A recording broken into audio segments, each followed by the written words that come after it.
Have you ever noticed how certain individuals command a room without uttering a single aggressive word, while others seem to invite constant mistreatment? It is a strange phenomenon. Two people can stand in the exact same environment, yet one is treated like royalty, while the other is treated like a doormat. I used to be that second person, the one who was perpetually overlooked. Friends would talk over me mid-sentence, people would flake on our arrangements at the very last second as if my schedule was an afterthought. I was the easy target for every joke, and I'd just sit there wearing a forced grin, burying the sting deep inside. It felt like I was a ghost in my own life. But then, a massive shift occurred. I identified a single flaw in my behavior, just one specific habit, and once I eliminated it, the world around me transformed. The very same people who once looked through me began looking up to me. The interruptions stopped, the flakiness ended, and the mocking jokes vanished. I didn't have to get loud or develop a mean streak. I simply stopped doing one thing, and the results were almost instantaneous. Today, I am going to reveal that exact shift, plus 3 additional behaviors you must abandon immediately to reclaim your dignity. We aren't talking about cliches like fixing your posture or just being confident. These are psychological levers that work in the trenches of real-life social dynamics. I have stress-tested every single one of them. I'll walk you through them, starting with the simplest adjustment and ending with the most transformative power move of all. But first, understand this. Being treated poorly isn't a random occurrence. It happens because you are broadcasting specific signals that give others permission to undervalue you. You aren't doing it on purpose, but you are doing it. Once those signals go dark, the way people perceive you changes overnight. Let's break down the 4 signals you need to kill right now. Think about how most people react when they are insulted. They get defensive or visibly hurt. They launch into a long explanation about why the other person is wrong. They have a massive emotional reaction, and that is precisely where they lose. A big reaction proves that the other person has successfully rattled you. It signals that they hold the remote control to your emotions. Emotional outbursts provide others with the power you should be keeping for yourself. Here is the alternative. When someone crosses the line, you don't explode. You simply observe it.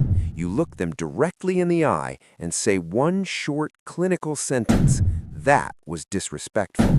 Then you stop talking. No follow-up, no arguing, no justifying.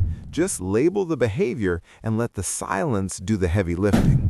This is incredibly effective because people expect you to either shrink away or lose your cool. When you do neither and instead just calmly name the reality, it creates a vacuum. They start to squirm in that silence. I once had a colleague who constantly belittled my professional background in group settings. I used to laugh it off to avoid being the difficult one. Then I tried this.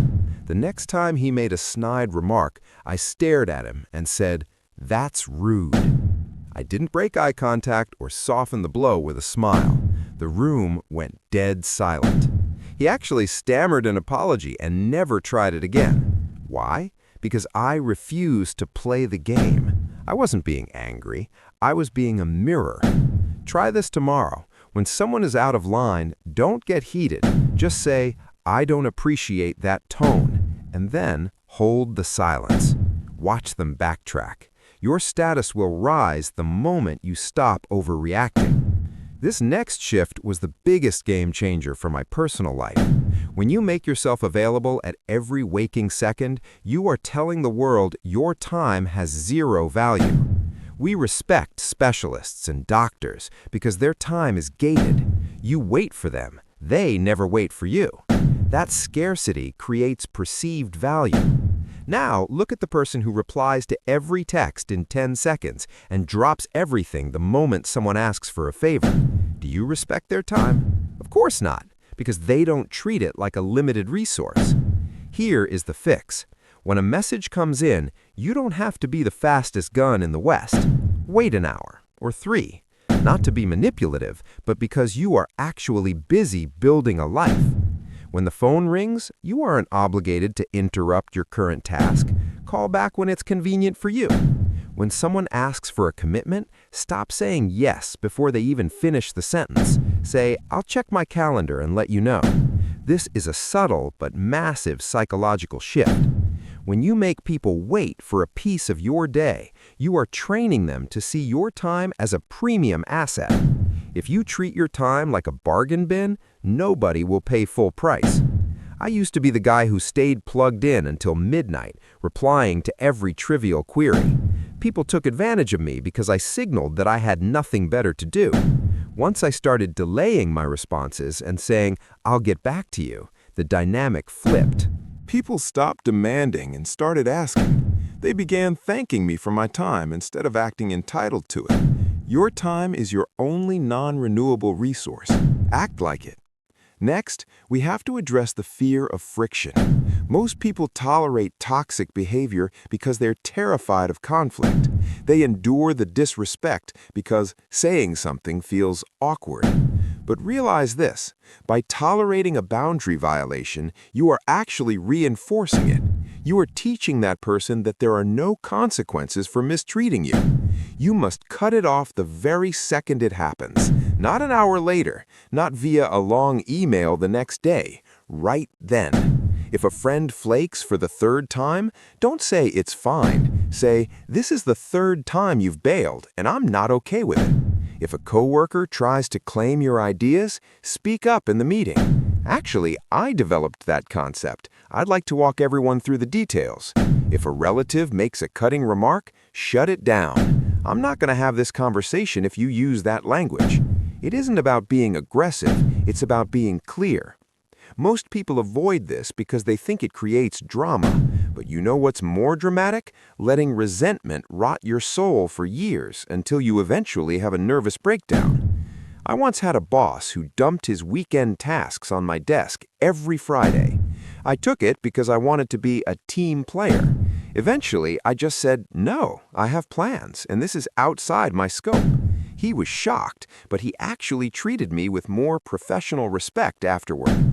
People respect boundaries, even when they complain about them. When you show the world you have a no-fly zone, people stop trying to invade your space. Finally, we reach the most difficult but most potent rule. Stop trying to prove you are worthy. Stop the long-winded defenses of your choices. Stop explaining your value as if you're on trial. Just assume your worth is an objective fact. Most people are constantly auditioning for the world's approval. If someone questions them, they provide a mountain of evidence to justify themselves. That is a low-status signal. Truly confident people don't explain, they just exist. When their decisions are questioned, they say, "I'm comfortable with this direction," and leave it at that. They don't offer a resume of their past wins to prove they're right. Their silence is their strength. I used to over-explain everything. If I was late or made a mistake, I'd give a 10-minute monologue. The more I talked, the weaker I looked. Now, if someone questions my path, I just say, "This is the way I've chosen." No defense, no debate. And strangely, people stop arguing. Confidence is a frequency that others pick up on. You don't owe anyone a map of your soul or a justification for your existence. These 4 shifts aren't about adding new tricks, they're about stripping away the weak layers that hide your true self. Stop reacting. Stop being too available. Stop tolerating the intolerable. Stop proving yourself.